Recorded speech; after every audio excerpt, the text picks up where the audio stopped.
Hello everyone. Today I will be talking about traditional gender roles in China, Japan, and South Korea.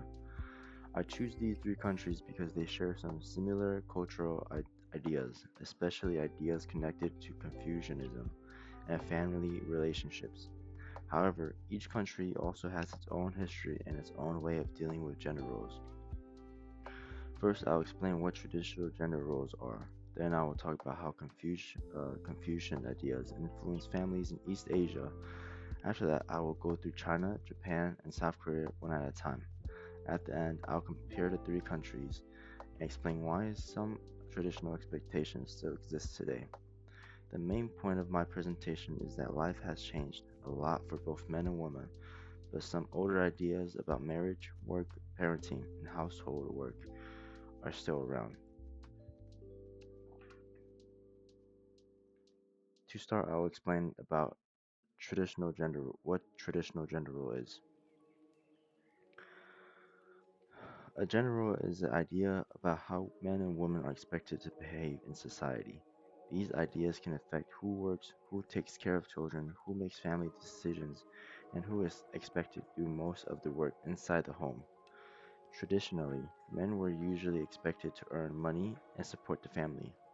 They were also more likely to be seen as the main decision maker. Women were usually expected to become wives and mothers. They were often responsible for cooking, cleaning, raising children, and taking care of older family members. This does not mean women did not work. Many women worked on farms, sold goods, made clothing, or helped with family businesses. The difference was that their work was often unpaid or not respected as much as men's work. It is also important to remember that not every family was exactly the same. People's experiences could be different depending on their money, location, time period, and family situation. Even though China, Japan, and Korea are different countries, one important idea influenced all three of them. That was the idea of Confucianism. Confucianism, family, and gender. Confucianism began in ancient China and later spread to Korea and Japan. Confucianism taught people to respect their parents, elders, teachers, and leaders. It also taught that every person has a certain idea and responsibility in the family. The family was seen as very important because people believed that a peaceful family could help create a peaceful society. Over time, many families were organized around the male side of the family. The father or oldest man was usually the main leader of the household. Sons were considered very important because they continued the family name. They also carried on family traditions and took part in ceremonies for ancestors. When a woman got married, she usually moved into her husband's family. She was expected to respect her husband and the older member of his family. Men were usually connected with education, government, and public life. Women were usually connected with the home and children. However, Confucianism did not affect every country in exactly the same way. China, Japan, and Korea even changed these ideas based on their own history and culture. Since Confucianism began in China, I'll talk about China first. In traditional China, the family was mostly organized around men. The father or oldest man in the family usually had the most authority. Sons were expected to continue the family name and take care of the family tradition. Men also had more chances to receive an education. Some educated men were able to work for the government or hold important positions. Women's lives were usually connected to their family's relationships. A woman who will first live as a daughter in her parents' home after marriage. She would usually move into her husband's home and become part of his family. Women were expected to cook, clean, raise children, care for older relatives, and help with farm work or family business. However, women did not always have no power. An older woman, especially a mother or mother-in-law, could become very important inside the household. She might make decisions and tell younger women what to do. This means power was not only based on gender, age and family position also mattered. A young daughter-in-law might have very little power, while an older mother could have much more control in the family. During the 20th century, China began to challenge some of these older traditions. Gender roles in modern China. During the 20th century, China went through many major political and social changes. The government encouraged women to attend a school and work outside the home. New laws also gave women more rights in marriage and family life. A popular saying was that women hold up half the sky. This meant women were supposed to play an important role in society and the economy. However, even when women started working outside the home, they were often still expected to do most of the housework. Women could have a job and still be expected to clean, cook, raise children, and care for older relatives. The International Labor Organization reports that women in China do about 2.5 times more unpaid care work than men. This creates what is called a double burden, where a woman may work at her job during the day and then come home and do most of the work there too.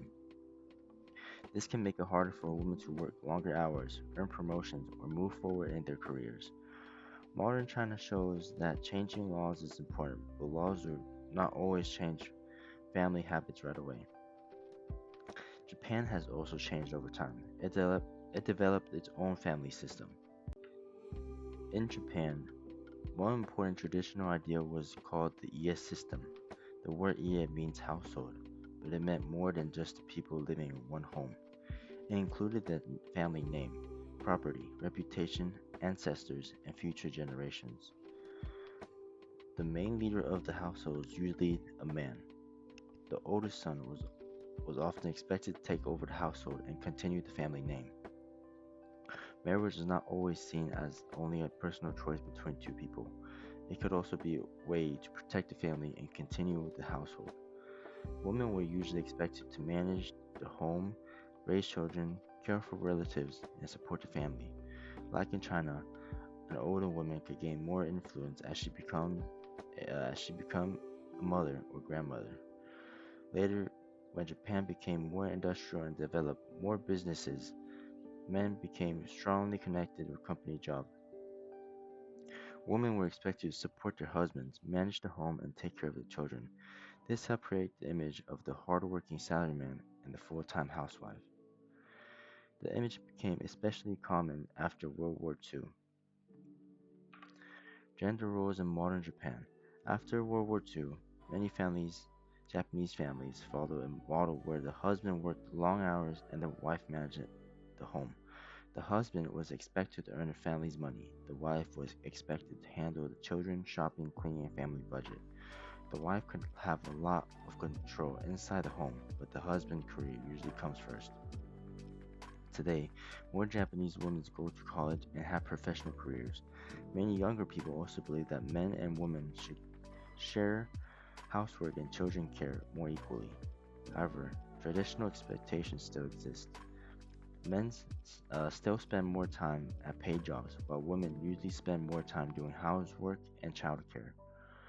Long working hours are one major problem. A father might want to spend more time with his children, but his company might expect him to stay late or always be available. Because of this, changing gender role is not only about changing people's opinions. Workplaces also need to be changed. The Japanese government has talked about moving away from the older model where men work and women stay home. The goal is to create a newer model where both men and women can work and also take care of their families. Next, I will talk about the traditional gender roles in Korea.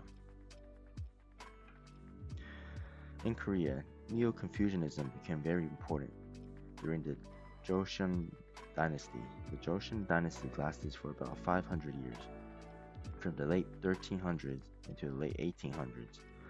During this period, the family was strongly organized around the male side. Sons were important because they continued the family name and performed ceremonies for family ancestors. Men had more access to education, government, jobs, property, and political power. Women were expected to manage the home, prepare food, make clothing, raise children, and take care of the family's relationship. After marriage, a woman usually moved into her husband's family. As a daughter-in-law, she was expected to respect her husband's parents and older relatives. Having son could help a woman become more respected and secure in the family. Like in China and Japan, age also affected power. A younger woman might have very little authority. However, an older mother or grandmother could have power over younger family members. Korea's traditional family system was strongly influenced by Neo-Confucian ideas. South Korea later became modern very quickly, but families' expectations did not change just as quickly. Gender roles in modern Korea changed from mostly farming country into a modern and highly developed country into a fairly short amount of time. Today, many South Korean women are highly educated and work in professional careers. However, women are still often expected to handle more work inside the home. Women and girls in South Korea spend 12.4% of their time doing unpaid care and housework. Men spend about 3.6% of their time doing the same kind of work. That means women spend more time than three times. That means women spend more than three times as much time on these responsibilities. This matters because time spent cooking, cleaning, and caring for children is time that cannot be used for paid work, rest, studying, or moving forward in a career. Women may feel pressure to have a successful career while also being expected to become good wives and mothers.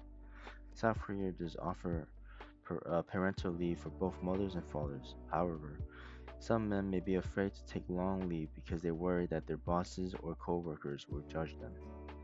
Some workers may also worry that taking leave could hurt their chances of getting promoted.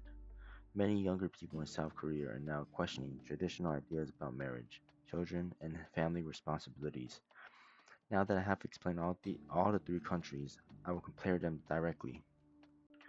China, Japan, and South Korea have several important similarities. In all three countries, traditional family was usually led by men. Men were connected with authority, education, work, property, and continued the family name. Women were connected more with marriage, child care, housework, and caring for relatives. However, the countries were not exactly the same. China was where Confucianism began. Later, the Chinese government strongly encouraged women to work outside the home. Japan developed the Ie household system. Later, it became known for salaryman and housewife family model. Korea is strongly influenced by Neo-Confucian uh, ideas during the Joseon dynasty. South Korea also became modern much faster than many other countries. Today, women in all three countries have more access to education and jobs. The main problem is that women may work outside the home but still be expected to do more work inside the home. This shows that a country cannot be modern and still have some traditional ideas. Modern buildings, technology, and businesses do not automatically make family responsibilities equal. The next question is why these older expectations still continue. They still continue for several reasons. The first reason is family teaching.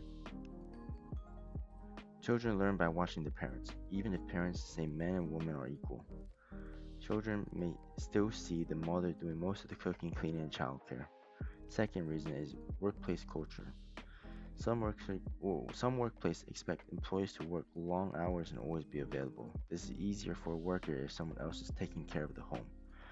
Third reason is money. If one partner earns more money, the partner earning less money may stay at home or work fewer hours to take care of the children, because women may earn less or have fewer chances for promotion. They are often the ones who reduce their work hours. Another reason is childcare and elder care. If childcare is too expensive, one parent may have to stay at home. Families also need help caring for older parents. The final reason is social judgment. A woman may be judged for focusing too much on her career. A man may be judged for taking too much time away from work to care for children. All these things connect together. Family habits affect workplace, and workplace rules affect family choices. Now I will explain my opinion about what should stay and what should change. Family values and gender equality. I do not think that I do not think respecting family and supporting gender equalities have to be opposites. There are good values connected to Confucian traditions. These include respecting older people, helping family member, caring about education, and taking responsibility. The problem is when one gender is expected to make most of the sacrifices. For example, taking care of an older parent can be a good and respectful thing. However, it becomes unfair if daughters or daughter-in-laws are always expected to leave work or give up on their careers while sons do not have to. Traditional gender roles can also create pressure for men. Men may feel like they always have to earn the most money and support the whole family.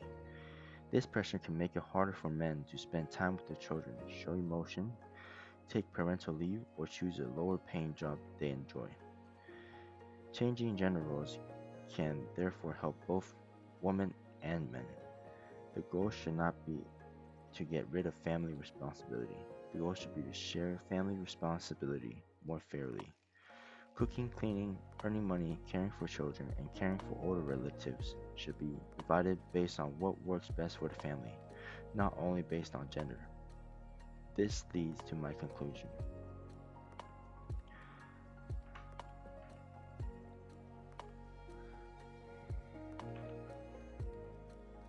In conclusion, China, Japan, and South Korea share some Confucian traditions. They are still three different countries with different histories. Traditionally, men were connected with authority, work, money, and continued the family name. Women were connected more with marriage, housework, raising children, and taking care of the relatives.